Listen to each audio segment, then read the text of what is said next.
What's up in War Eagle War Report family? It's your guy Ike Jones, and we are here. The weekend tailgate is upon us, brought to you by show sponsor Golden's Cast Iron. And I wanted to get today kicked off with a little poem. 'Twas the day before Christmas, and all through the South, a lot of Gumps were getting mad because Coach Hugh Freeze punched them in the mouth. Let's get started. This is the Weekend Tailgate, brought to you by Golden Cast Iron. C-Dub, Ike Jones, Be Will, by G.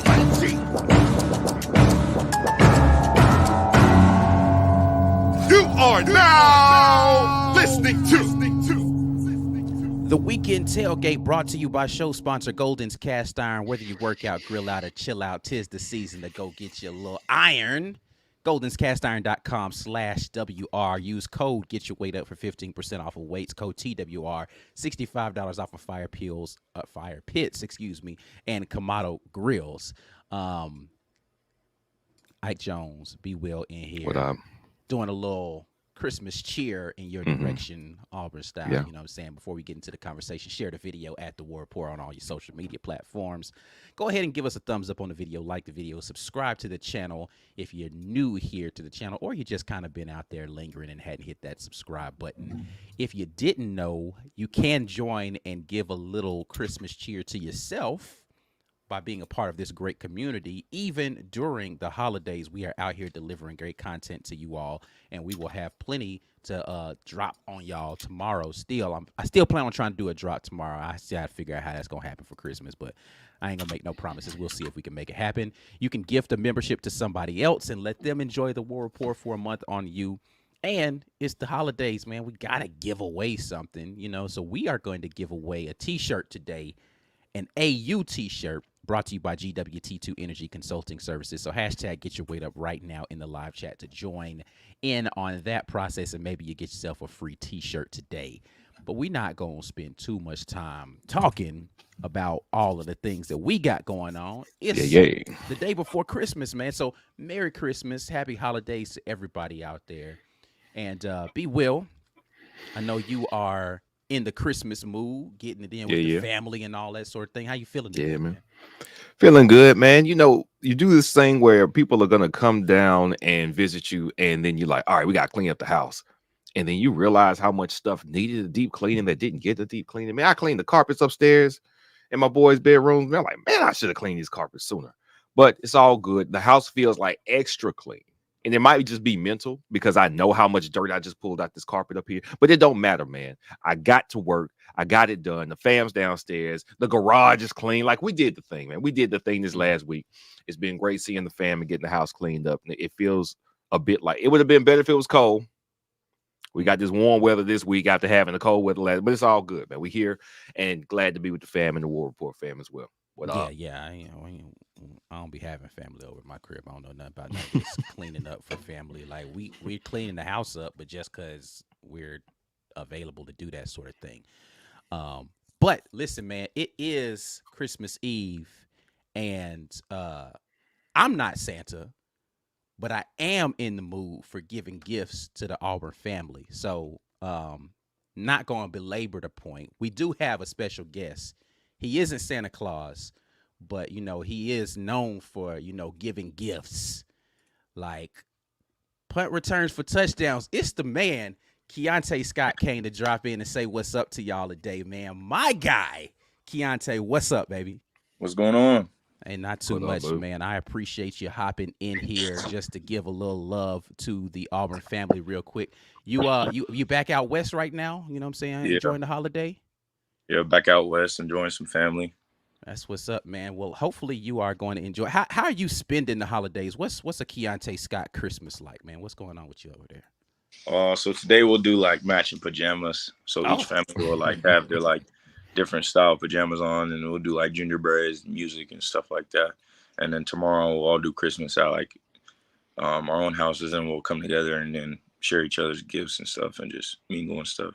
That's what's up. That's dope, man. I'm glad to see you get an opportunity to get a little family time, man. I know you we were talking before and you kind of skipped the little break that y'all had, stayed in Auburn, but now getting an opportunity to kick it with the fam. And then you got to report back over here for the bowl game coming up. You fired up for the bowl. This gonna be your first bowl game, right? Yeah. I'm excited. That's what's up, man. Well, definitely looking forward to seeing you do your thing out there in the bowl. B. Will, did you have any questions for Keionte? I don't want to keep you on here too long. Keep you away from the family, man. Yeah, man. Listen, Keionte, one of the best Christmas gifts we could have gotten as Auburn family, aside from the recruiting class. I know you play a big role in that recruiting class as the closer. All right, I want to ask you about being the closer, but first thing I want to ask you is, we sat on here, me and Ike, and said, I ain't gonna lie, man. I don't know if Keionte Scott gonna come back. This man is a baller. He has the ball skills. He has the physical attack on defense, whatever position he's playing, wherever they put him on the field. The NFL's going to love this man. But we know that the injuries cut your season short and your productivity wasn't what it could have been if you were on the field all season.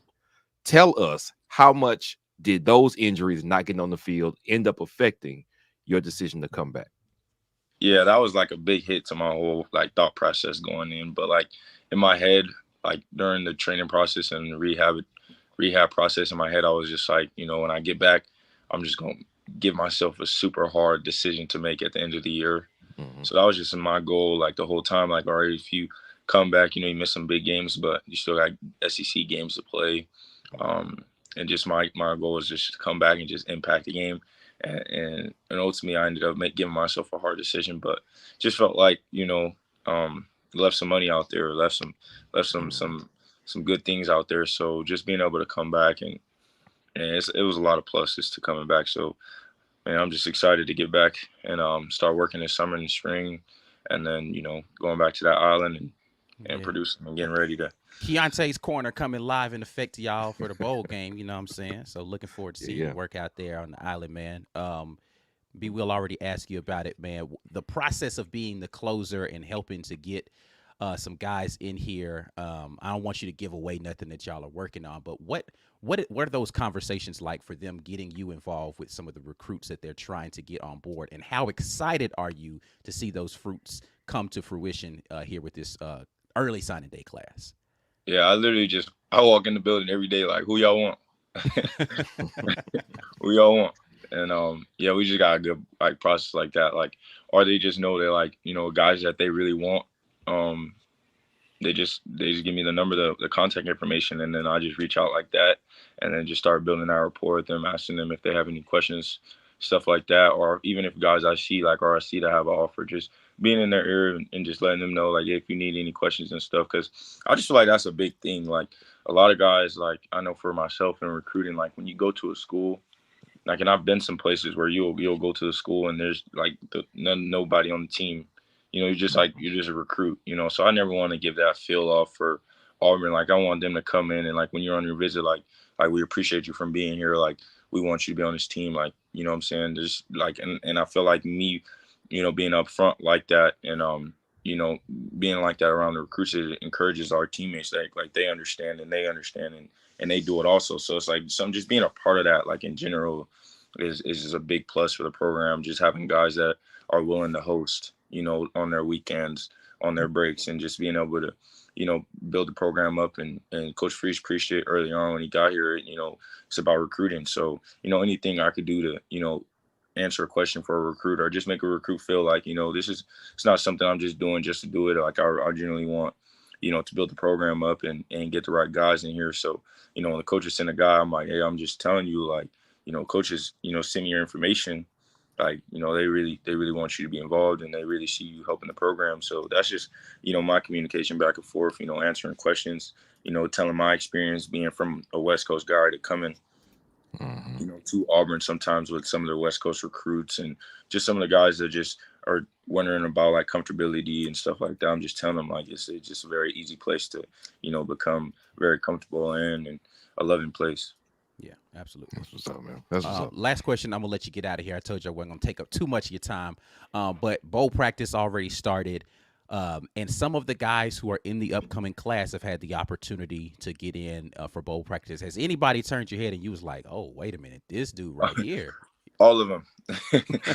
I've been super just shocked and just very excited for all of our young class, like all practice week, like coaches is, understanding that, some guys are going to get a chance. And I just felt like all the younger guys that have been, getting chances have been just making plays at practice. And it's just something that's super fun as a older guy and a guy that's been on the field and been in the prep, and they've seen us and they watched, and you could tell it's definitely translating. Like they're out there, fresh legs just flying around. So it's just something like super exciting to see. And I can't wait for the bowl game and being able to, celebrate them making some plays, because there'll definitely be some young guys that jump on the radar for a lot of the people in the nation and the Auburn family in general, just to see okay, yeah.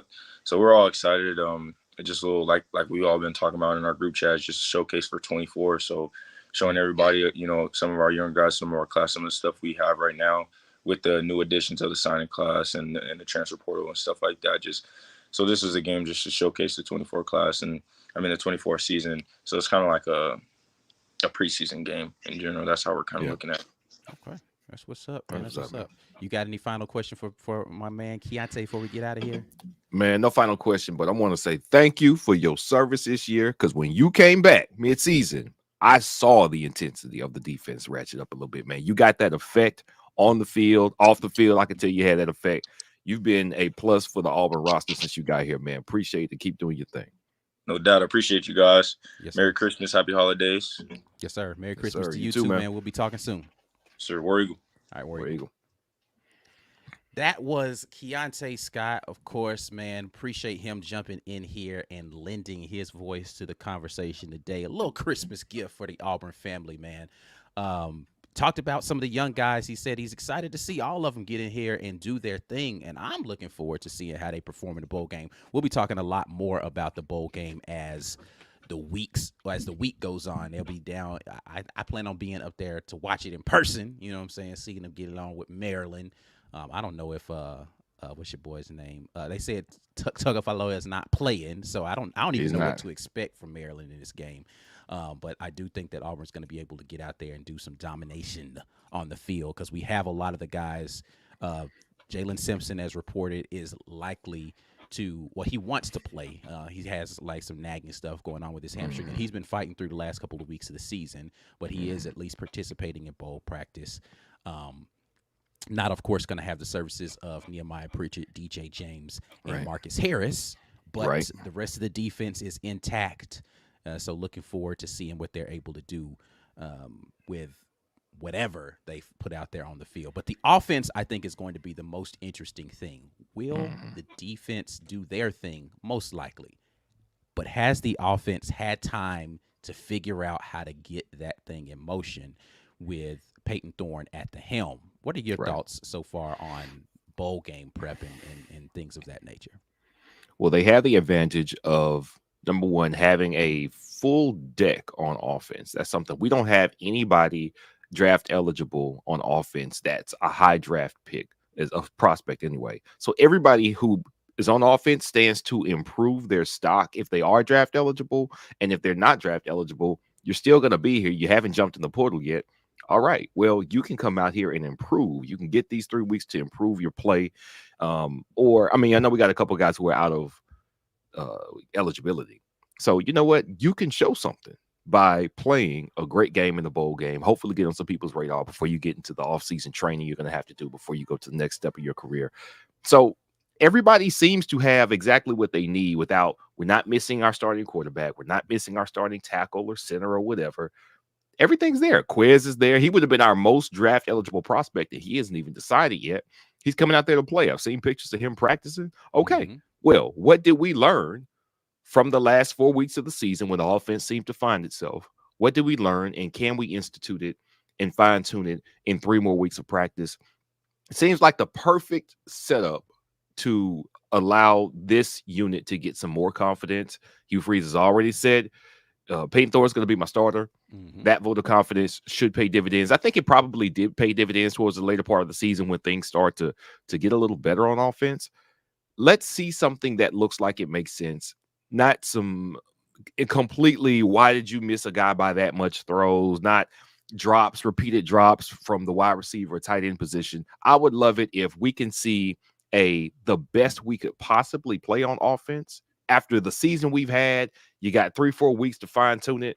Let's play as clean a game as we can play. It doesn't mean you're going to be an all-world offense. I don't expect 60 points. I don't expect 8 touchdowns in all these different ways. But what I do expect is a clean game.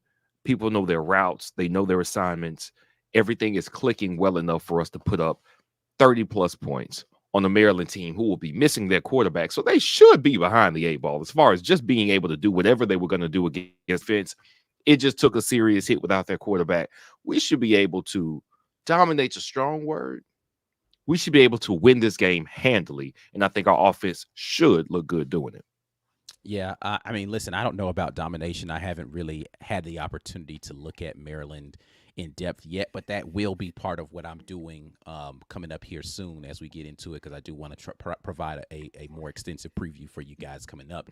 If you're members, and you know how we get down with the film review, so I'm going to be digging into that here over the next couple of days while trying to do the family thing for Christmas and all that. But I will say that they are going to be handicapped with not having their quarterback, but Auburn's known for making backup quarterbacks look amazing. Like, that's what we do. We like, hey, man, if this going to be your resume builder, let's get it. You know, the backup quarterback's in. We should be good. He throw for like 400 yards. You know, we've done that in the past, so I'm not counting those chickens before they're hatched. But I am saying that it should take them some time for that young man to figure it out, whoever it's going to be, because I don't even know who the backup quarterback is for Maryland. Whoever it is has not had a lot of snaps. It's not like you got Max Johnson stepping in as your backup quarterback who's played snaps at this level and all that sort of thing. It's going to be somebody who has played very limited snaps, and I expect Coach Ron Roberts to send every exotic-looking something to that young man's direction to make him feel like he's seeing ghosts out there. I'm looking forward to that.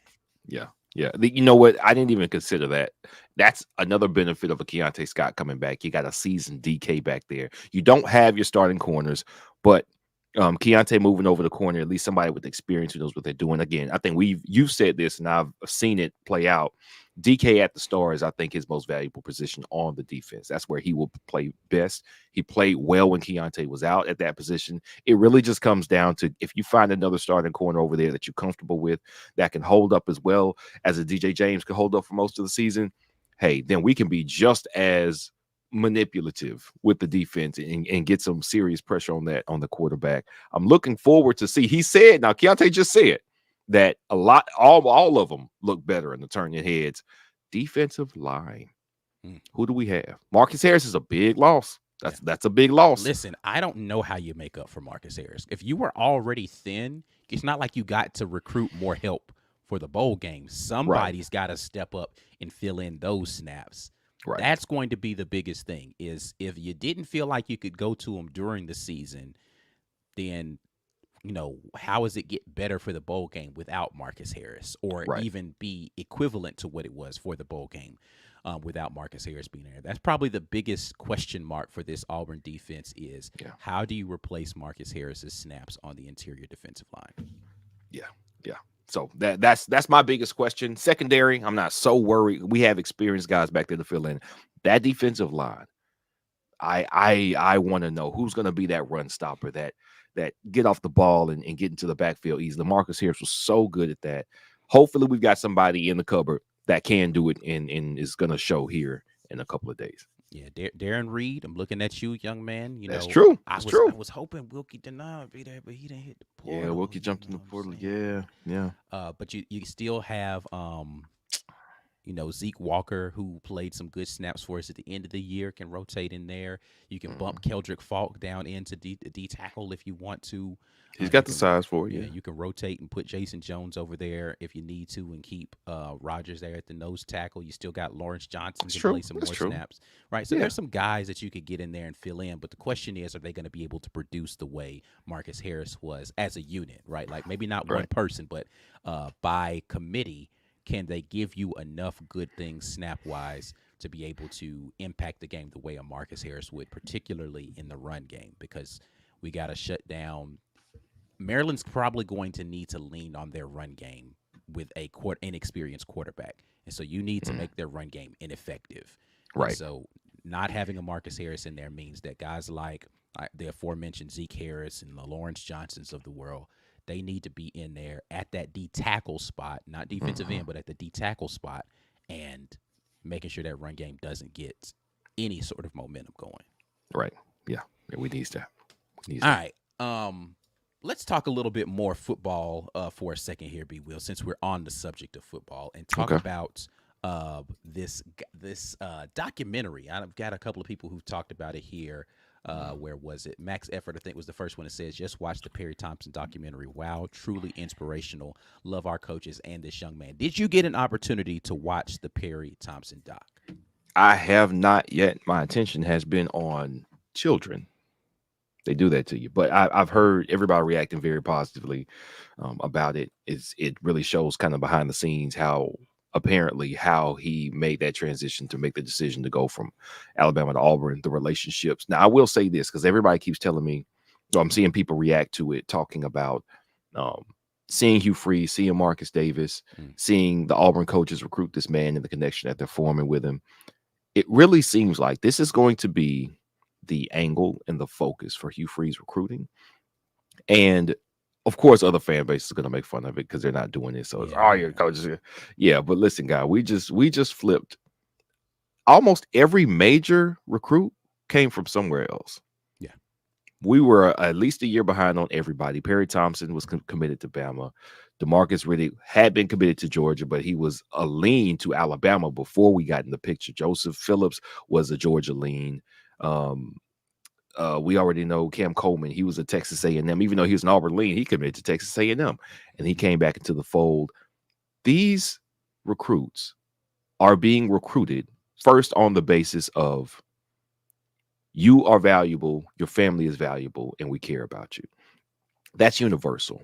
All right. That connection is universal. If you can build that connection sincerely, not just say it like you go to jobs and they be like, oh, we're a family here. No, we're not. We're here for money, man. Get out of my face. But if you can really convince these people that, hey, I'm here for you and y'all can be here for each other. I mean, we kind of had a good chuckle about it when Hugh Freeze said, well, I don't want them to have to necessarily hate Georgia. I want them to play for their love of Auburn. It's like, yeah, okay. Everybody was a little, well, no, I don't want to say upset. Upset's too strong a word there.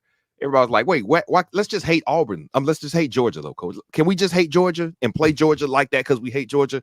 But the basis of the connection that he's building, because it has to last for a whole season, not just for 1 week, is our connection and faith and caring in and about each other and the Auburn family at the same time. It's working. It's working. It's working. So I love it.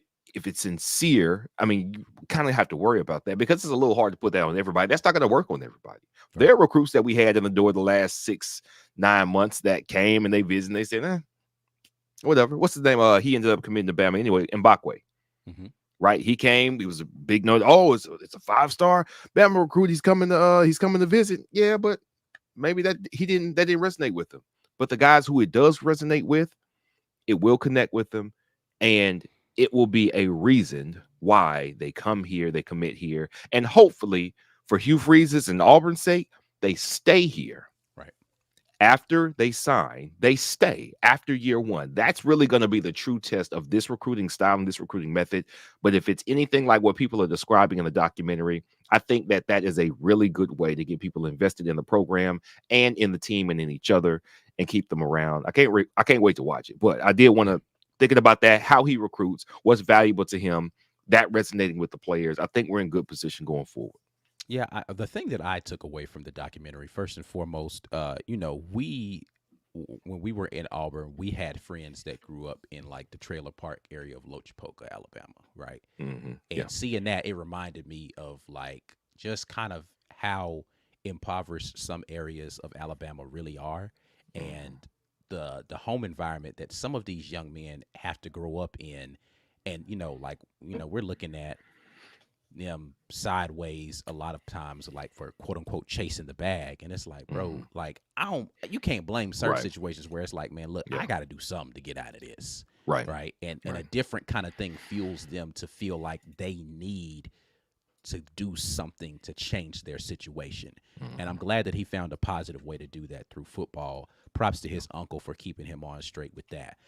But the second portion of what I got out of that was about Perry Thompson himself. Like, though he was there in the documentary, he didn't seem to like relish the spotlight. Like, he was just kind of like very soft-spoken, well-mannered, really kind of humble, right? Like, not really like flat. Like, yeah, he's doing a documentary. I think somebody had to talk him into doing that documentary. I don't think he was out there like, yeah, I'm gonna do a documentary. And, you know, I feel like he was there because, okay, I know I need to do this, and I'm gonna do it because y'all are asking me to, but I can really do without all of this.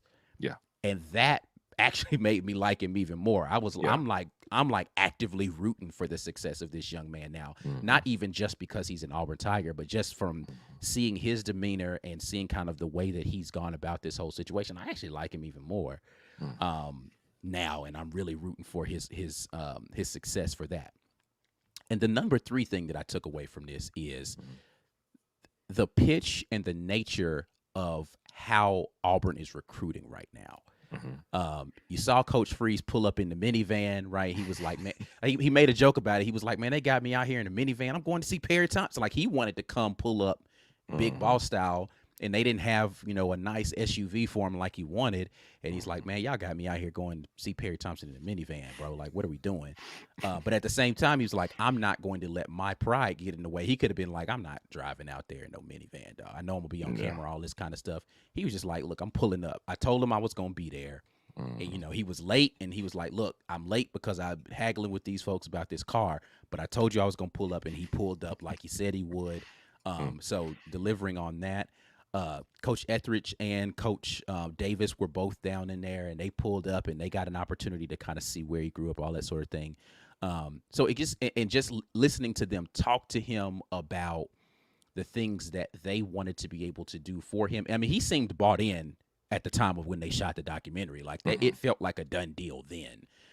So all of the drama going into signing day was really kind of manufactured drama. I think they trumped that up a little bit to try to get people to tune in to the signing day ceremony a little bit. So I will say that I think that's why Bama fans are mad. They're like, man, they played us, man. They had us thinking, it's your fault for getting played. Like, don't, like, you're mad at yourself, not Perry Thompson. You thought you still had a chance. And then you realize after watching the documentary, we didn't actually have a chance. No, you didn't. They was doing all this for the cameras, right? But I hear them talking to him, and just kind of the nature of how it seems as if he's bought into the vision, and the vision that they've sold him aligns with what I'm seeing in all of this. And it's something that you kind of hinted at even without watching it. It's about culture and the character of young men that they want to bring in, and they want to find guys that match the culture. Yeah, they do. So I love the way that they presented all of those things. Now, it wasn't like some cinematic masterpiece, you know. It wasn't like, you know, he's gonna win some award or something like that. But I do like the insight that they brought with it, and I'm wishing much success to Perry Thompson in his future. So again, selfishly as an Auburn fan, but like just personally from a different level. Perry, if you get a chance to see this, man, come holler at your boys. We'd love to get you in and talk a little football with y'all. For sure. So, all right. A lot of conversation here early, and we're gonna continue the conversation a little bit. B. Will, you need to get out of here. Yeah, man, need to jump and go tag in with these kids. Wife is baking the cakes up, you know what I'm saying? Family's here, but they need dad. You know, dad got to be down there to body slam them and put them in the headlock when they don't do what we tell them to do. That's what's up. Well, we are going to continue the conversation right after this quick break. I will be sticking around, and we'll talk a little bit more Auburn sports, but you are watching the Weekend Tailgate. This edition of the War Report is brought to you by our generous sponsors. When you work out, grill out, and chill out, you deserve the best life possible, and Golden's Cast Iron is here to provide the tools to help you do it. Check them out at goldenscastiron.com. auburnsports.com. For news and notes on all things Auburn sports, head over to auburnsports.com.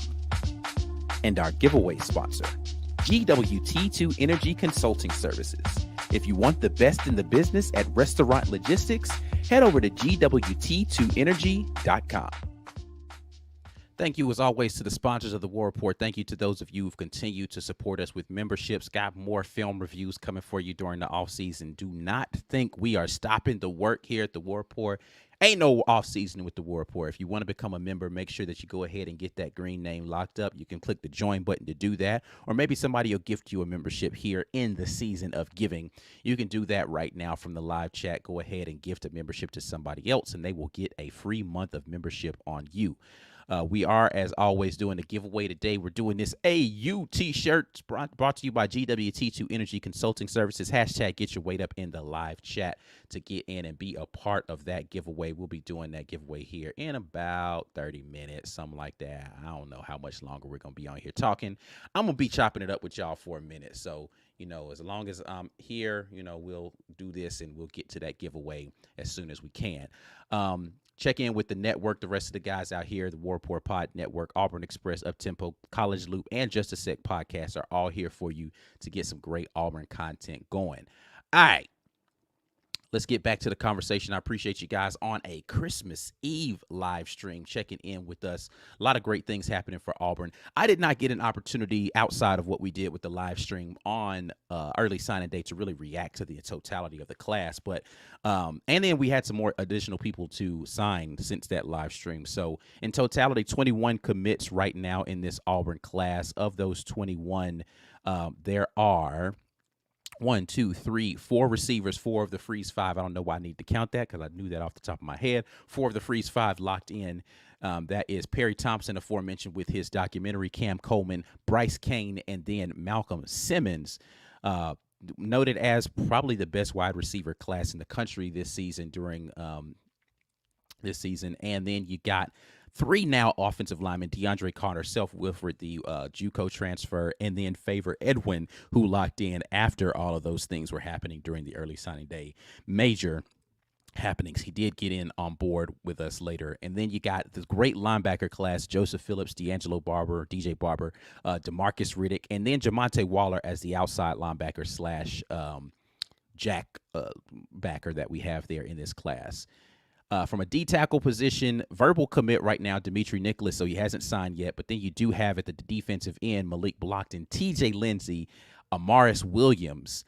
3 great defensive ends. And we're going to talk a little bit more about that defensive end position because I think that's going to be crucial, again, with Marcus Harris not coming back next year. And then great DBs from Amon Langanis, Kinsley Faustin, Jay Crawford, Caleb Harris, Laquan Robinson, round out that DB group that we have coming in. Great class. Looking forward to seeing what those young men do. And again, we're going to lock in a little bit here on this defensive end position. Before we do, I do want to go to the chat to make sure you guys are getting your voice heard. Ant Robinson will get us coming here. It says, question: Pavia in the portal. What is the response? If you all did not know, Diego Pavia, the quarterback for New Mexico State, just off of an amazing game in the Plains versus Auburn, with coming in, getting the win, has entered the transfer portal. His coach recently announced his retirement, like he was stepping away from football again. He had already left. He came back for a couple of years to try to get the New Mexico State program back in a good position. Jerry Kill, very great football mind there for New Mexico State, has decided he is no longer going to be coaching. And Diego Pavia made the next move and said he was going to be entering the transfer portal. And there has been quite a bit of a buzz about whether or not amongst Auburn fans should they pursue him in the transfer portal. I have not heard anything about them being interested in him. Diego Pavia does fit really well into a Coach Hugh Freeze system as far as being able to run the RPO. He's got, the ability to throw the ball. He can make all the throws out there on the field as seen in our game. And he definitely has the running ability. He was the leading rusher for that team last year. So is Diego Pavia somebody that Auburn would go after? He's going to be a highly coveted name out here. This is one of the things I think I like about the approach most that Coach Hugh Freeze has taken during this offseason, is that he was focusing on getting the freshman class in to build a foundation and not rushing into trying to jump at whatever names were out there in the transfer portal. A lot of big numbers getting thrown out there about what it costs to get, a player via some sort of NIL thing. And he didn't panic on any of those things. And looking for the right kind of fit, I think Diego Pavia is a good fit. He proved that he can play against Power 5 competition. He proved that he has a big arm. He proved all of those things. I don't know what kind of interest he's garnering from other schools out there, or even if Auburn is interested. But I will remain on the same kind of talking points that I have about this whole transfer QB situation.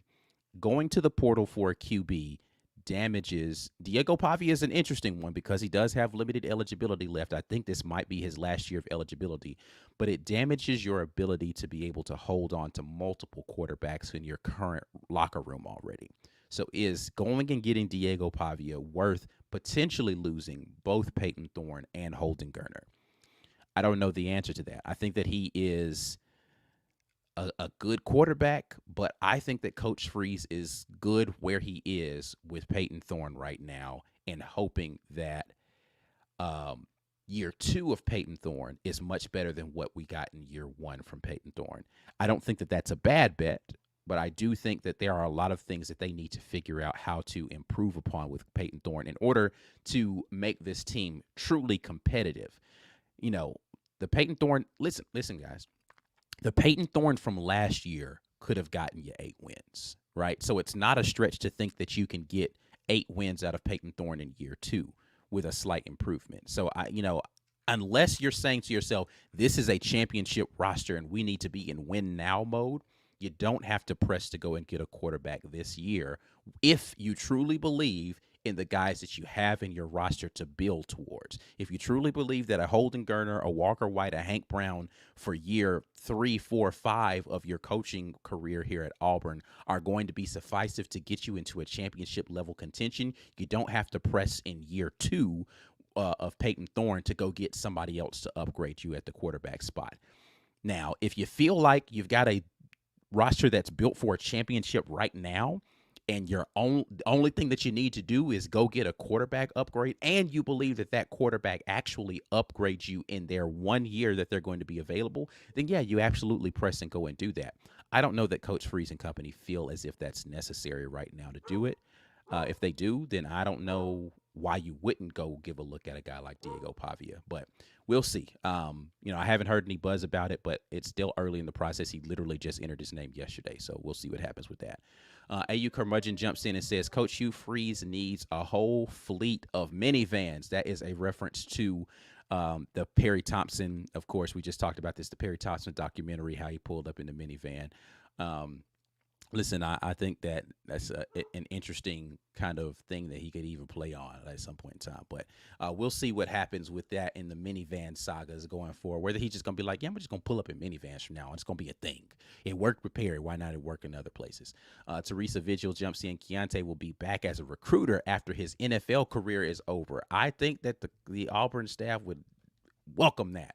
I think Keionte actually would do a really good job as a recruiter out there on the trail, man. He's got the charisma, and especially for Auburn, he understands the landscape of Auburn University, and so looking forward to seeing him in whatever professional endeavors I haven't talked to him about anything like that, but maybe I'll mention it to him, see if that's something he's interested in post-career. Not that I can make it happen at Auburn, but just to see if that's something he wants to do, be involved in football operations in that way.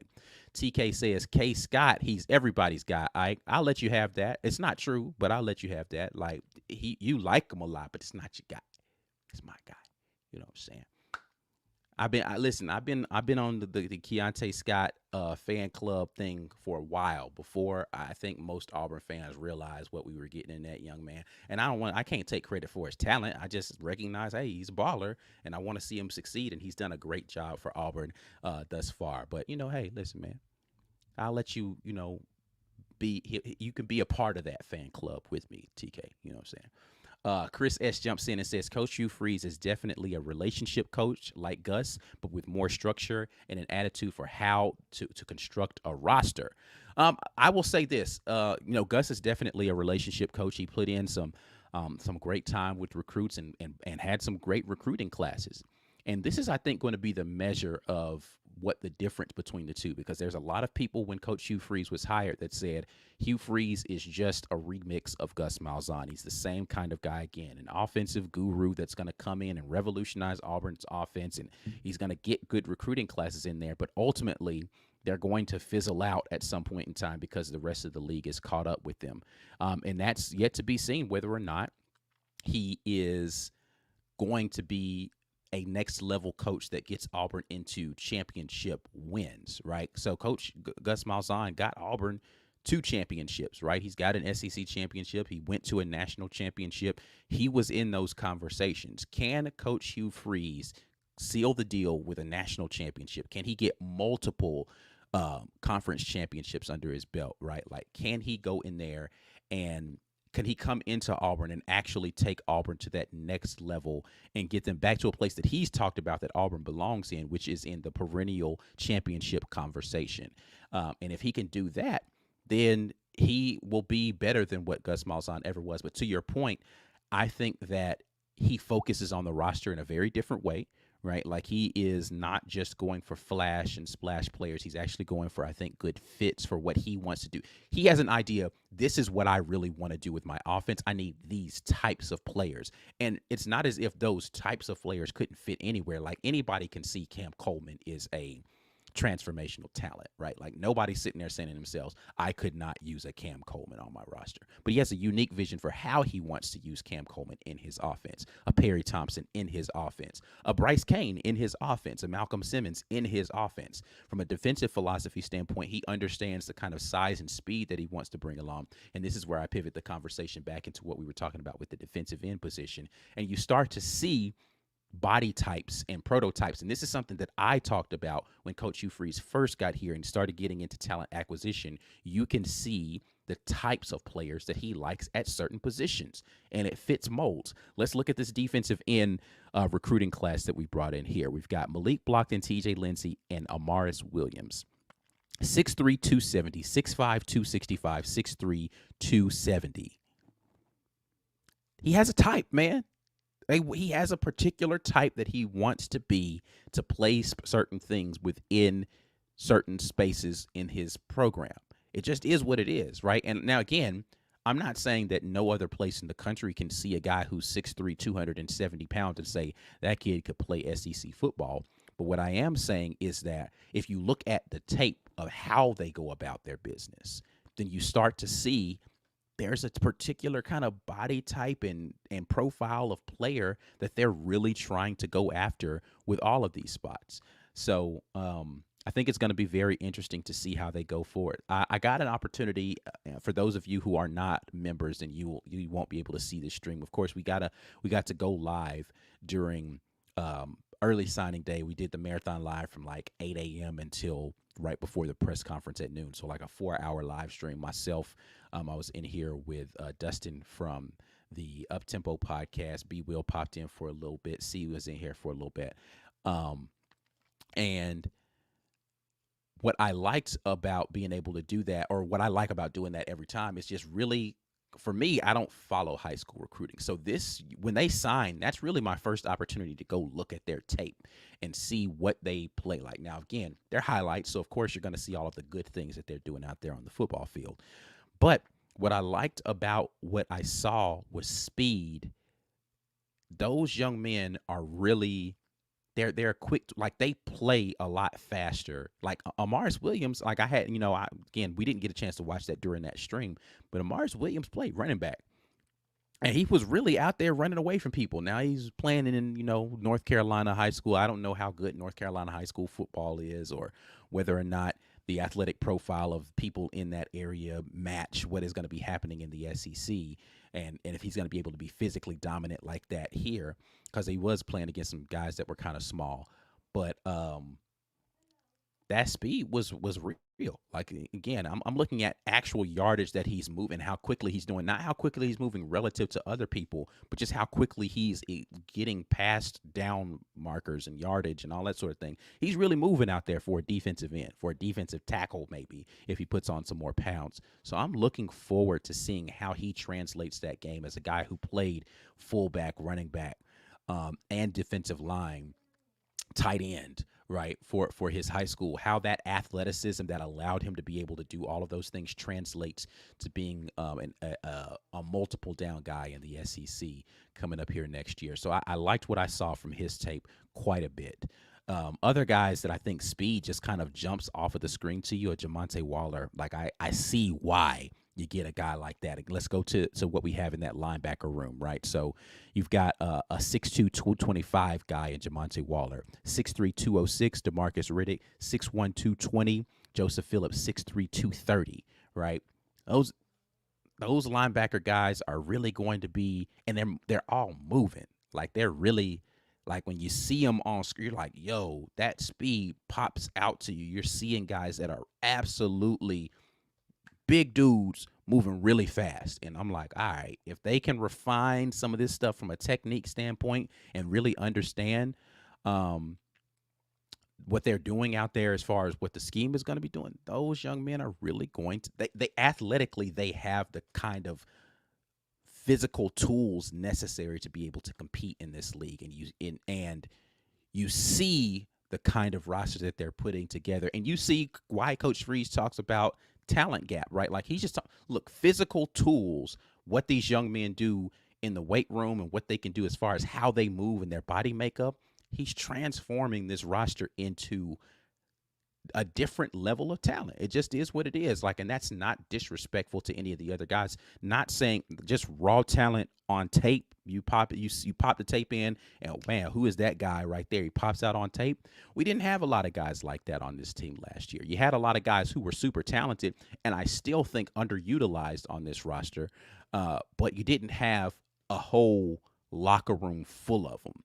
Right. And in order to be a championship level team, you kind of have to be able to go 2 and 3 players deep. Like the way that our running back room, when you saw Jarquez come off of the field, you didn't feel like, man, well, shoot, man, Jarquez ain't on the field. They're not running the ball this time. They don't have anybody who could tote the rock like that. You know, Damari Austin can come in there and tote the rock.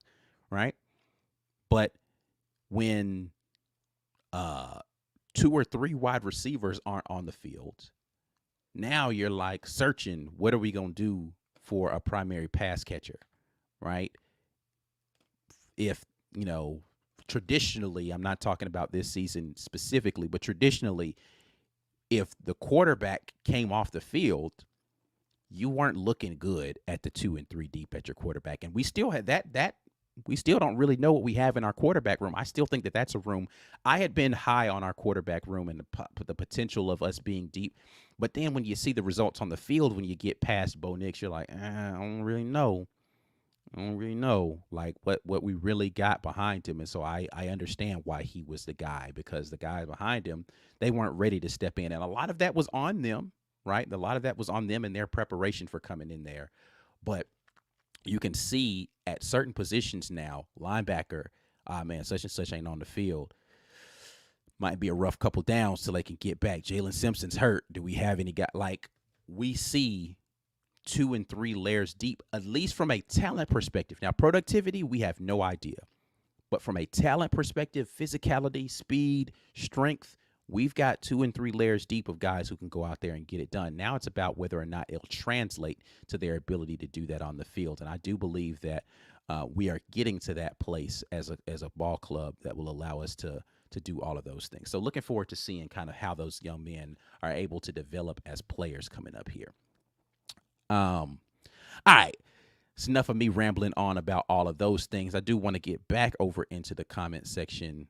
Auburn Man says, I'm from North Carolina. Football is kind of weak here. So there answers my question right there. But yeah, again, I'm not familiar with the North Carolina football landscape, right? I mean, I know what it is here in Alabama. I know what it is over in Georgia. I know what it is in Florida and Texas, right? So when you got guys that come from those spots and you see their athleticism, you know it kind of translates, because a lot of really good football players come from those states. They're playing, you know, collegiate level football consistently, because they're playing a level of competition that will allow them to be tested week in and week out. So if you're putting up big numbers in those places, which is why, you know, people get on Mike G about how he was excited about Demetrius Davis, who didn't really ultimately pan out. But that's why you can get excited about the prospects of a guy like Demetrius Davis, despite his size, is because he played football in Texas.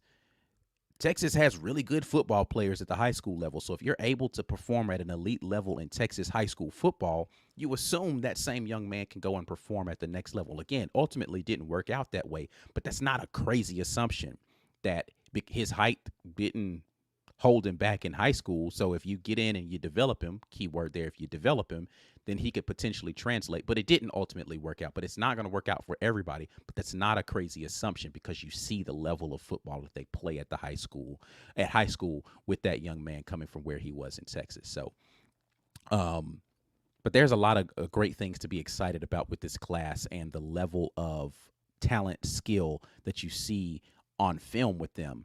I'm hoping we can get to a place that we can start to develop these young men and really let them see their potential, because that's, I think, the biggest thing that Auburn has lacked. Really, is we've always had a ton of talent.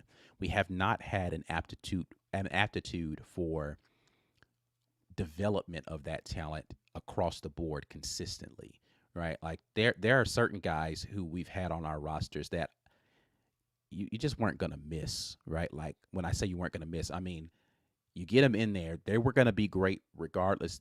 Auburn was lucky that young man chose Auburn. And it really wasn't the reciprocal where that young man's lucky he landed at Auburn because Auburn got him into a spot where you don't see that as often. Defensive back has been a place I think that Auburn has done an amazing job over the last really 15, 20 years of getting guys who might have been under the radar, talented, but needed an opportunity to really grow and expand into the. We've done a great job at Auburn of really getting defensive backs that have groomed throughout the system and played well and played themselves into NFL careers and contracts. I see it there at the DB position. You see it a little bit in the edge rusher position. We've fallen off here of recent. I think we're working our way back there, but you see it a little bit at the edge rusher position of guys who are outside defensive end, outside linebackers who have been able to not come in highly touted, but then they leave Auburn and they have extensive careers afterwards. Where we haven't, and then of course we know running back's a little different though. I think Auburn has been more of that situation where Auburn's lucky that guy chose Auburn, not because, listen, well, let's be honest about it. Auburn didn't do Tank Bigsby any favors. They never really put a winning roster around a talented guy like Tank Bigsby where he could come in and really show what he could do because he had a dynamic offensive line in front of him. He had a quarterback that was really going to take some pressure off of he never really had that. So the running back position, we've just always had talented running backs choose Auburn because Auburn's been a place that puts running backs in the league. You can go and see we got league running backs all over the place. So we've always had talented running backs. I don't know that Auburn really elevated the stock of a running back. That running back was going to be when Tank came in here, he was going to be Tank here. He was going to be Tank wherever he went. He was going to be that guy, right? Jarquez is kind of one of those guys. He's going to be a dude whatever campus he shows up on. He's going to be a dude, right? Some of these guys weren't going to be dudes or they were going to be all right, but they really needed some grooming and development. Auburn has not always put guys in position where they can groom and develop properly. And there's a lot of reasons around that. I think that those days, well, I'm hopeful as an Auburn fan that those days are behind us where we don't feel as if we're wasting the five-star talents of young men as they come in. Particularly, and this is going to be the first time really since that Malzahn class where you're going to have a bunch of wide receivers that you've come in with a high expectation of, particularly at the wide receiver position. We have not done these young men any services at all at Auburn to elevate their profile once they come into collegiate football. I am hoping that this is the beginning of the end of that narrative for Auburn football. And there are other schools around the Southeast, and I'll pick on them just because I like to. Bama was in that same position where really, like, if you were a wide receiver going to Bama, why? They're not throwing the football for real. They don't really have a good quarterback play. They changed that narrative. Now wide receivers see a process from Julio Jones forward of wide receivers that come into that situation and then they can get over there to the league. Auburn needs to be able to do that a little bit more consistently so that those types of talented players consider you a little bit more. And it's going to start with finding the right quarterback. The right quarterback. Doesn't have to be the best quarterback, doesn't have to be a Heisman guy, but you need the right quarterback that allows for your offense to have liberty that it just hadn't had. and didn't even mean to play on words of liberty with Coach Hugh Freeze, but having the liberties to be able to do things within the system the way that they're designed to work. And the question you still have to ask yourself is, can Peyton Thorne elevate his game to that place if he's going to be the incumbent guy going into next season? A lot still left to be determined with that, but we will see as those things progress. All right, let's see what you guys are talking about over here in the comment section. Thank you all so much for jumping in here with me on a Christmas Eve, no less. Y'all are awesome out here. Chris S. says that Malcolm Simmons is a running back playing wide receiver. He has run after the catch ability, should be super valuable. Y'all know, if you ever listen to me talk about sports, football in particular, I like versatility, particularly in offensive players. That's why I was so high on a guy like Brian Batty. I think that his versatility allows you to be able to have the same formations or the same personnel groupings out there, but give different looks. And of course, I'm a big 49ers fan. I love what Kyle Shanahan does with the versatile players that are out there on his team. So I like that kind of thing. It takes a very inventive mind to be able to utilize guys like that properly, because they don't fit the mold of, this is prototypically how I use receivers, this is how I use running backs. You need to be able to do different things with them. And it throws defenses off because you don't really know, okay, they're lined up in the backfield, but are they going to, sprint out here for this? Or he's in the slot right now. Is he coming in jet motion? Is he really running the route?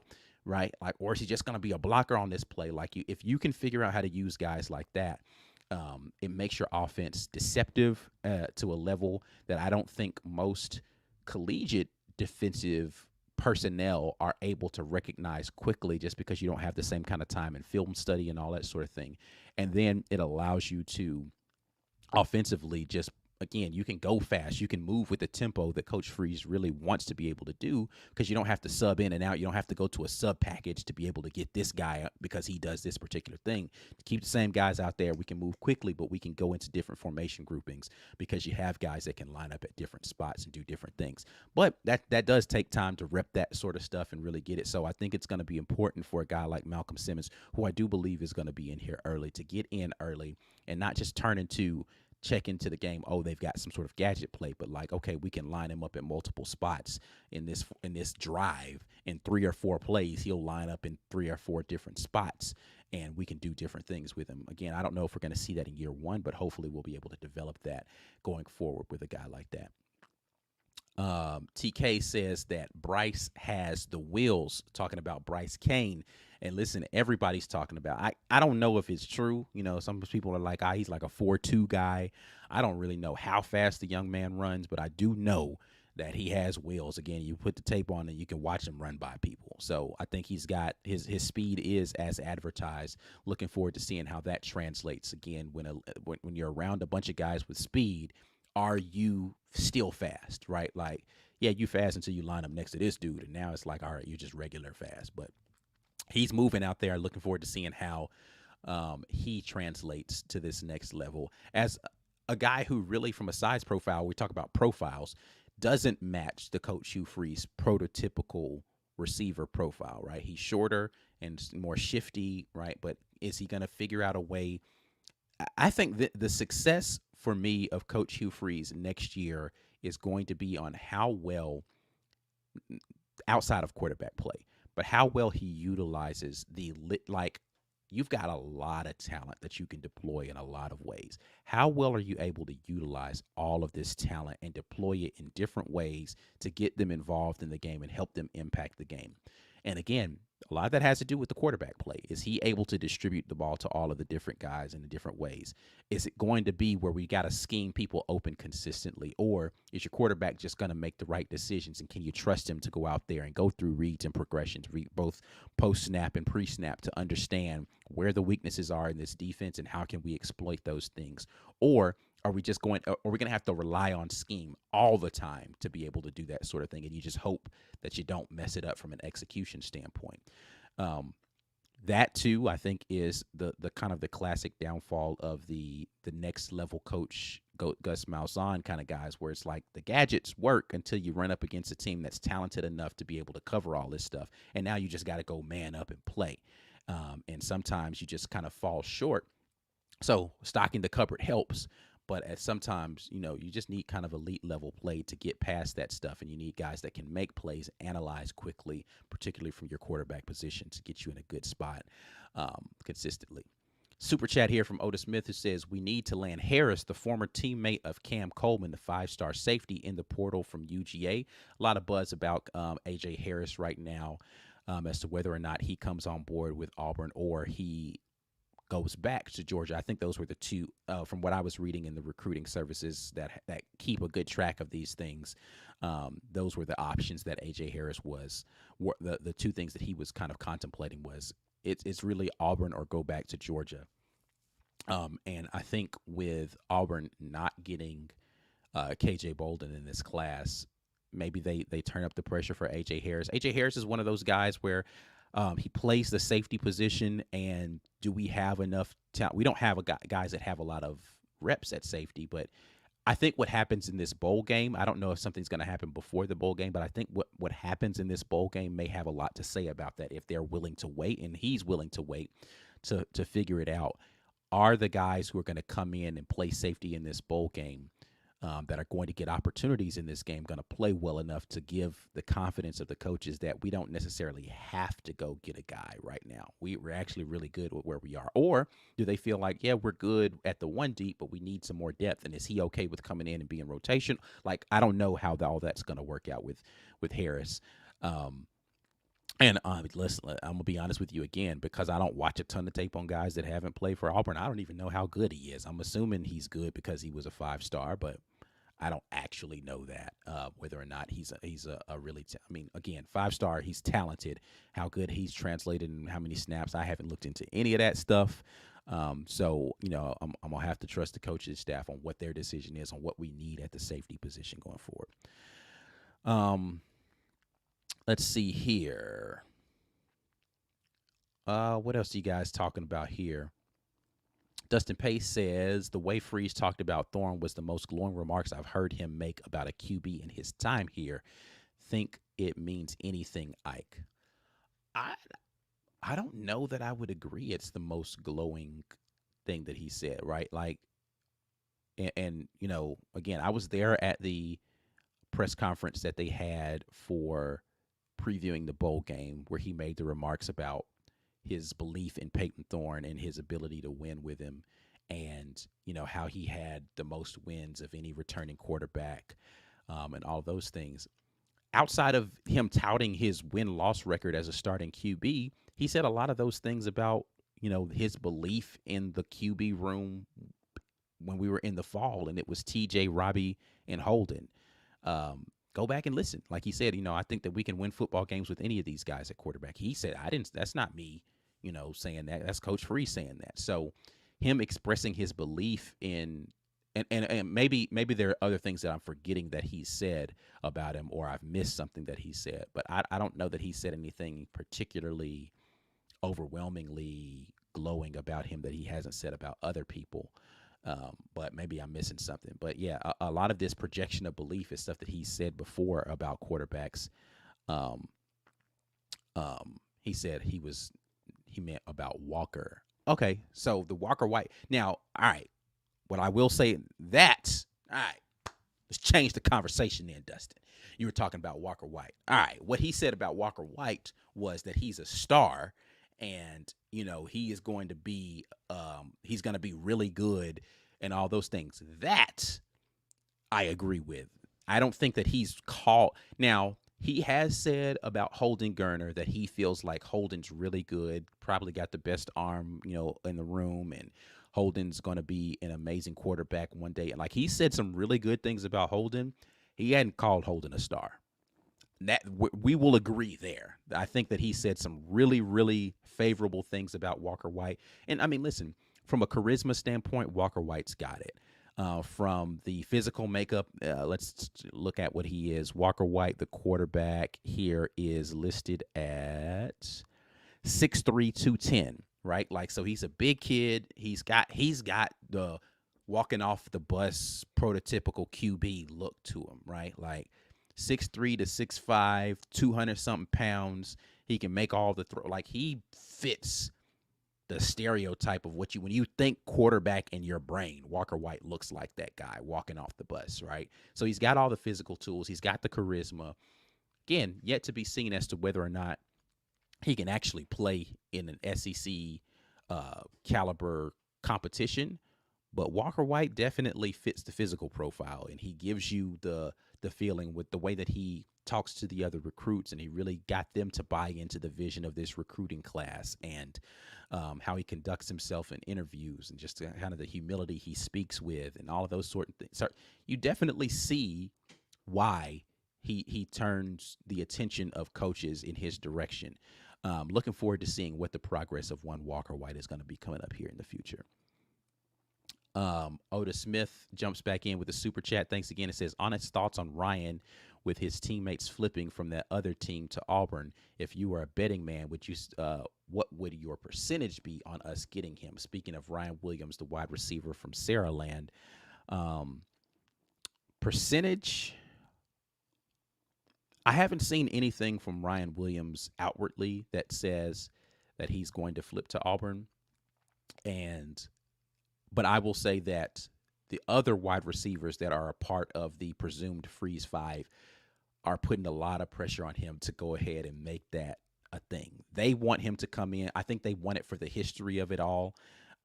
Walker White, of course, is doing his thing to try to get it to happen. I don't know. I'm gonna be honest with you today, and I'll say that it's less than 50%. It's not a lot less, but it's less than 50% right now, just because I think he's been solid with Alabama for a while.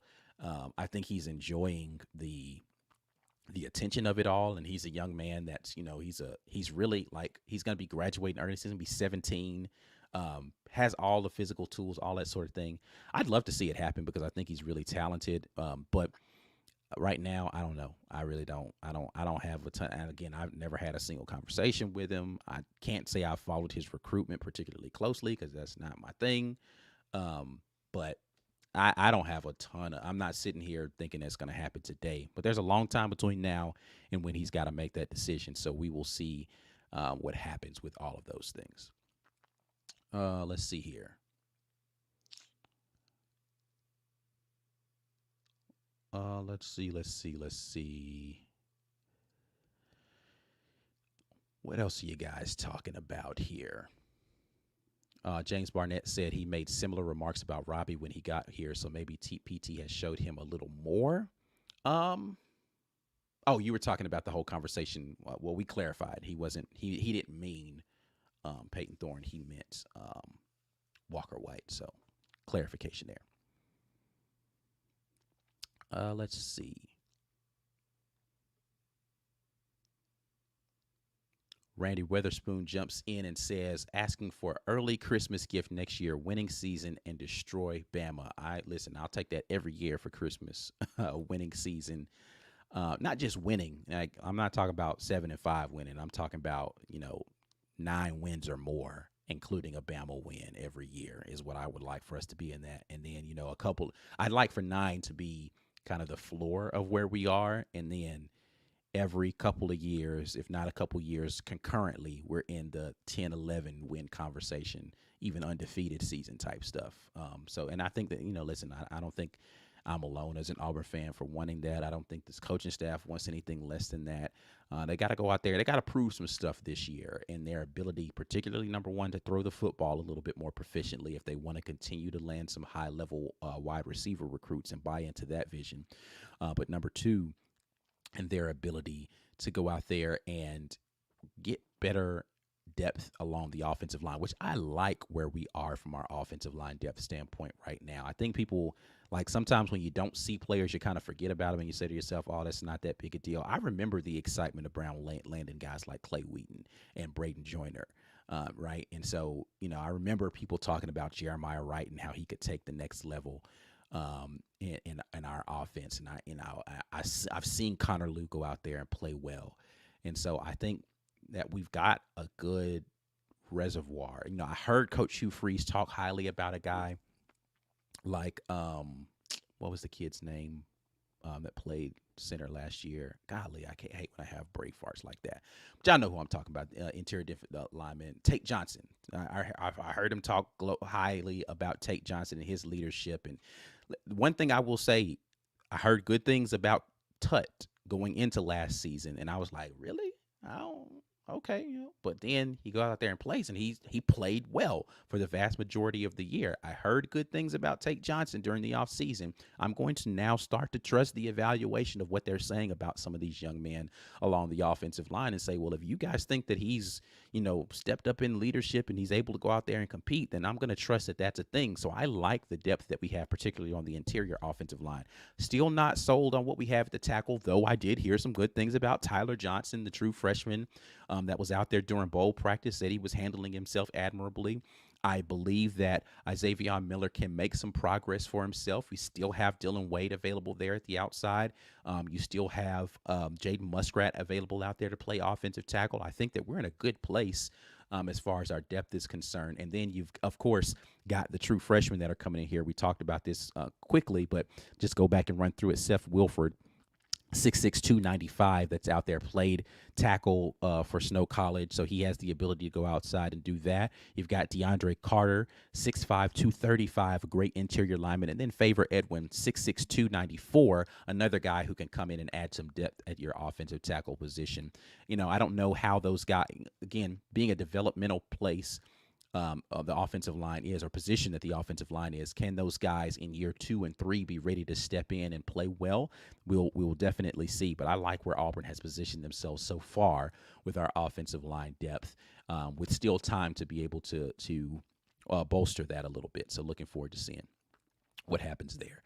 Another super chat here from Otis Smith, who says Mike G has us beating Oklahoma but going 7-5. I mean Mike G, God bless him, that was the craziest thing. I was watching that show and I was just like, what in what universe is 7-5 our ceiling? Like, I don't even listen. I don't know. That's not part of my multiversal understanding. Like, maybe he's in some other Doctor Strange realm where he sees a 7-5 ceiling. I didn't think 7-5 was our ceiling last year, and I think our roster got better.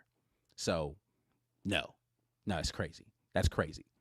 That is absolute crazy talk, and we would have had a very vigorous argument about that had I been on the show when he said that, because bro, what are you saying right now? You are absolutely out of your mind. That 7-5 is the ceiling. You can talk all of this, brace yourself for another year of 7-5 or media, blah, blah. All right, fine. Listen, that could be a part of our reality, sure. I'm not saying that there's no way we only win 7 games, but to say the absolute best that you can do, looking with the roster as it's constructed right now, not giving fictional people over to the team. And I'm talking about trot the guys that are on the roster right now out there, go line them up and go play. 7-5 is not the ceiling of this team. That's crazy. It's crazy. I'm sorry. Again, will they reach higher than 7-5? There's a lot of scenarios. We're going to do our boss toss loss, and if you see where I put the projections on those things every year, traditionally, I'm given a pretty large range because there's a lot of games that tend to be tosses and 50-50 situations. But 7-5 ceiling is nutty talk. I'm sorry. I ain't with it, and I'm not that. You can call me a bug all you want to. I embrace the bug, but that's crazy. It's crazy. Super chat here from Peyton King, who says, I think Auburn will be better than people think next season. Maybe 10 wins. Our lack of weapons held us back last year. Are we now more dangerous? I will disagree that our lack of weapons is what held us back last year. I think the biggest thing for Auburn last year, and you can hear Coach Freeze talk about this, was the lack of depth along the defensive line. That, to me, was the biggest limiting factor, because when Auburn was able to move quickly, go into the tempo, you saw a different kind of offense trot out there. And the biggest reservation for Coach Freeze and this staff with going tempo more consistently was the lack of depth along the defensive line. If you fix that problem and you can get Peyton Thorne into more of his comfort zone with moving quickly and getting the pace of play of the offense, where you're the same offense that was giving our defense problems during the spring, a defense that turned out to be pretty darn good. That offense that was giving them problems was an offense that was moving with the tempo offense, is what was giving that the defense fits. during the offseason. When we were moving at tempo, we were a lot tougher team to beat. Their reluctance to be able to move at tempo last year was the biggest issue with this offense, not our lack of talent and skill players. And I will say that until I'm blue in the face, and I think I am backed up by what the coaching staff has said about this. Now, could we use more talented guys at certain positions? Absolutely. But that was not the inhibitor for unlocking the offense, in my opinion. I'm just one guy out here voicing an opinion. But yes, I believe that this roster can surprise some people, but we're going to have to bolster that defensive line and give the coaching staff more confidence that we can go fast without punishing them too much. I think that's going to be the biggest thing that's going to unlock this team next year. Charles Allen with the super chat, thanks again, says 10-2 next season is what he's predicting. 10-2, baby. It's too early for me, and I said this before. It's really too early for me to put any kind of projections on next season. I'm just not going to say that 7-win ceiling again with the roster we have right now. That to me is still crazy, bro. Like I just don't. I can't get with you. Let's go ahead and get this drawing out of the way. I've talked way longer than I thought I was going to today, but I appreciate you guys jumping in with me. If you haven't already, hashtag get your weight up in here, and we will be doing this drawing for this AU t-shirt brought to you by GWT2 Energy Consulting Services. Go ahead and click the button, see who's going to win this today. Merry Christmas to everybody out there. And somebody's getting the gift of a t-shirt, and that is Quincy K. Quincy, what's up, man? Make sure that you are still here in the live chat, and I will do the necessary to get you a t-shirt out in the mail. So say what's up to us, and we'll get that popping for you. Appreciate you jumping in with us on a Christmas Eve stream. Wonderful thing, wonderful thing. Otis Smith says, any news on Hunter for 2024? Nothing that has not already been announced. He said that he was still unsure about whether or not he was going to go pro as far as the most recent conversations that were had about him.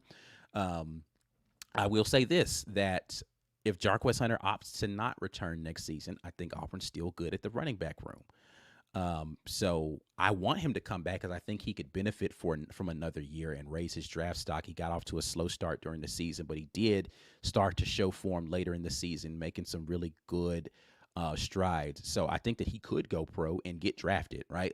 But to raise his draft stock. And here's the thing, right? With the running back position, you're always kind of in a weird spot right now at running back. If you're not Heisman caliber running back, then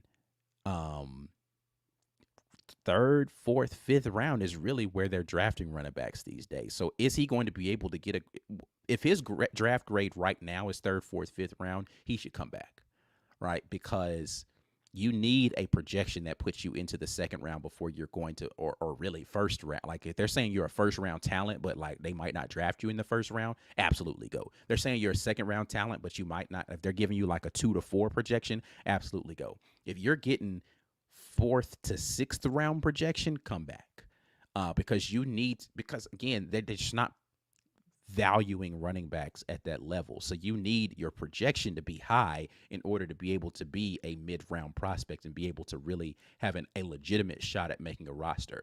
Jarquez has been pretty durable throughout his collegiate career. I think that Coach Lack has done an amazing job of trying to keep the wear off of his body and keep what he says tread on the tires. For Jarquez to be able to be productive at the next level, even though the young man wants to play every snap on, offense, defense, special teams. If he could go out there, he said himself, he'd go out there and play every down, he would. Then, they've done a good job of managing that for him and not allowing his enthusiasm for the game to damage his prospects for the future. But I am looking forward to seeing whatever decision he makes. I think we've got a good running back room. We've got a good one with him. We have a great one with him. We have a good one without him. And I think that we'll still have an opportunity to go out there and perform really well with the guys that we have in the room right now. So, I'm good with whatever decision Jarquez has, but for his future as an actual NFL running back, I think he probably needs another year to raise his draft stock. But we'll see. That's nothing to do with the talent of Jarquez Hunter. I think he's amazingly talented. Otis Smith jumps in and says, when was the last time a running back won the Heisman? I don't know. I don't remember when the last time running back won the Heisman. There's been running backs that have been up there in the ceremony, right? Gotten invitations to New York, though. So if you're not in that conversation, in my opinion, then you don't really have the prospects of going in the first round or early second round. That's kind of what my point was in that. So he doesn't need to win it, but he needs to be in the conversations amongst the. Right now, if you were to line up, somebody says Derrick Henry probably was the last one. That was probably correct, Derrick Henry. But if you're not in that conversation where people are like top 5 running backs on the board, then expect to not get drafted until day 2, maybe even day 3. But again, I'll say this: Jarquez is going to be a guy, and I've said this about a couple of people. I said it about Simpson this year. I said it about Owen Papo last year. He might not have necessarily, and I think he has way more splash plays than Papo had in his career. He might not necessarily have the numbers that are going to blow you away, but if you get him out there at the combine, he's going to make some people be like, whoa, right? Like, because he's a freak athlete. And so some coach is going to be looking at his explosive plays that he made where he's jumping over people and he's running past people and he's breaking tackles and all that sort of thing. And they're going to see the effort that he brings and all of the energy of his just love for the game of football. They're going to see that, and then they're going to put the combine measurables next to that and say, oh, he was underutilized in college. We definitely want him. And he's going to make somebody's roster. He definitely, because he's willing to go out there and just do whatever. All right, cool. If I got to make it Raheem Mostert style and just be the best special teams player you have on this team until somebody goes down with injury and you let me tote the rock, I'll do that. His willingness to do those sorts of things makes him attractive to NFL GMs who say, I can get this guy on my team and he's going to be productive no matter where we put him. He's going to work just as hard, whether he's on special teams or if he's the actual running back that's going to get him on somebody's roster without a doubt in my mind. So I think that those things together, I would be hard-pressed to believe that Jarquez Hunter wouldn't be drafted if he decided to go to the NFL. But could he be drafted higher? That's the question you have to ask yourself if he comes back for another year. A lot of that's going to have to do with their belief and whether or not his belief and the people around him's belief and whether or not Auburn's offense is going to be markedly better. I think this bowl practice is going to have a lot to do with that, and the performance in the bowl game is going to have a lot to do with his decision about next year. So we'll see. Chris S. says, the other weird thing with running backs in their career timeline includes college, so 4-year dudes can be less valuable. Definitely. But again, I thought for Jarquez Hunter, you have to remember, he hasn't been the primary ball carrier but this one season, and he didn't even do that for the entirety of this season. So as far as tread on the tires, he's got a lot. If you look at his total carries in his collegiate career versus some other guys who are 4-year guys, it's not even comparable. So they've done a really good job of making sure that he still has a lot of things to offer as far as longevity, particularly at the running back position going forward. So he's got some big decisions that he's got to make. Unless I missed it, I did not see Quincy in here. Let me go give another once over to make sure I did not miss it. I don't see Quincy out here. No, don't see Quincy.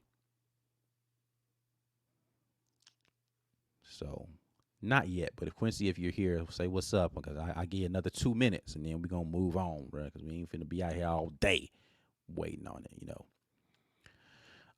Greg Wheatley jumps in and says, I understand the logic for protecting your defense, but on the flip side, look at Ole Miss and their defense isn't that good, but they just try to outscore everybody and still manage a 10-2 record. Don't disagree. Don't disagree at all with that. LSU, the same thing. They knew their defense wasn't very good. We're going to go out here and outscore everybody. That's a philosophical thing. Some coaches feel, hey, man, here's the thing that I will say.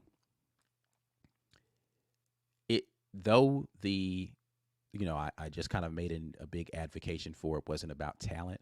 I think part of it did have to do with, yes, we could go faster and score more points, but are we going to be able to blow? Ole Miss was able to routinely put up 40. I don't know that this Auburn offense, as it was constructed, was going to be routinely able to go out there and put up 40 just by going faster. Maybe more consistently be in the 30s, but like that Ole Miss and LSU team could go. I mean, they had the capability of hanging 60 on people in Power 5 contests. I think what put an inhibitor on that even more was the performance of like what we did in the Cal game and then what we went out there and did versus Texas A&M offensively.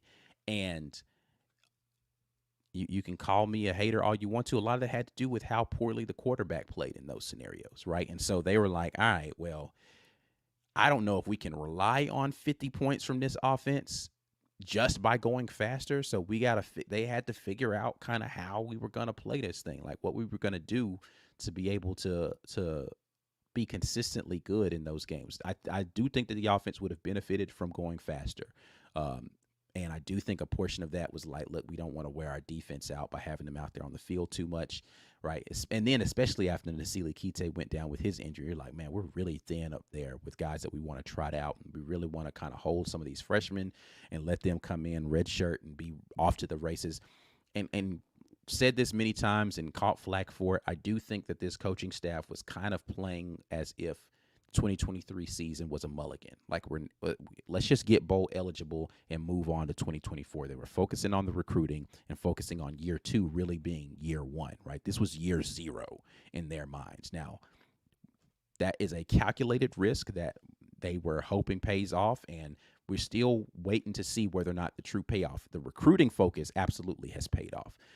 But is that going to impact what happens in the transfer portal with guys that are already on the roster and whether or not they feel like they are valued here? And is that going to pay off in year 1 in wins and losses and productivity on the field? That's going to make guys who stuck it out, who came back after a lackluster year 0, come back for year 1. And are they going to see some momentum specifically on the offensive side of the football that makes them feel like this is a place that I can continue to grow and be here with?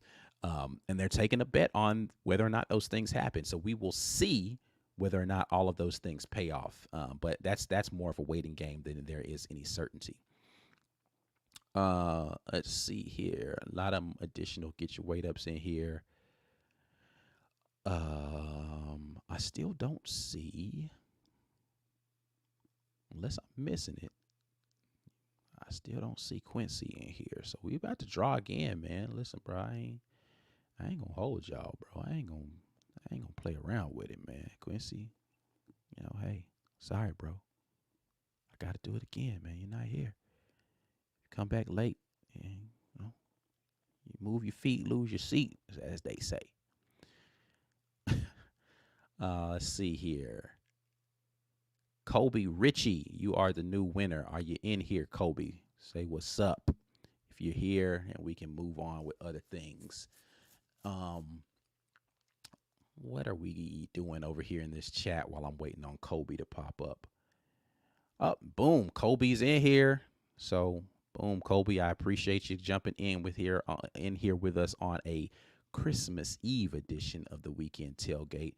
If you don't already know what you do, then just follow the instructions on the screen. Email us at business@thewarreport. Make sure you send your address and your T-shirt size. Be aware, there's a little bit of a delay, of course, with it being the holidays, with us getting some of these things out here to y'all, but we will make sure we get them in the mail to you. Congratulations to Kobe, and appreciate you guys for being out here with us. I believe that's all I have to talk about, man. You guys have been amazing. It's a great conversation today with y'all. Do me a favor before you get out of here and like the video. If you haven't joined, go ahead and hit that join button. We will have plenty of content for you guys coming leading up to the bowl game and beyond. Didn't get a chance to talk basketball today, but we will have some basketball stuff coming up here soon. Membership gifting is a thing. You could do that right now from the live chat. We appreciate everybody who continues to do that. Hit the website to cop yourself some merch. And we greatly appreciate those of you who continue to do that. Listen to us on podcasts. A lot of pod greatness going on out there and all the different War Report products that you can find. And we appreciate everybody who continues to support in that way. About to get out of here. Share the video before you get out of here. Like the video before you get out of here. Follow us on social media before you get out of here, whether that is Twitter or Instagram with the War Report, TW Report on TikTok. I'll be back at you guys later with more great content. Enjoy the remainder of your holiday weekend, man. Until the next time, and as always, War Eagle, I'm out of here. Peace.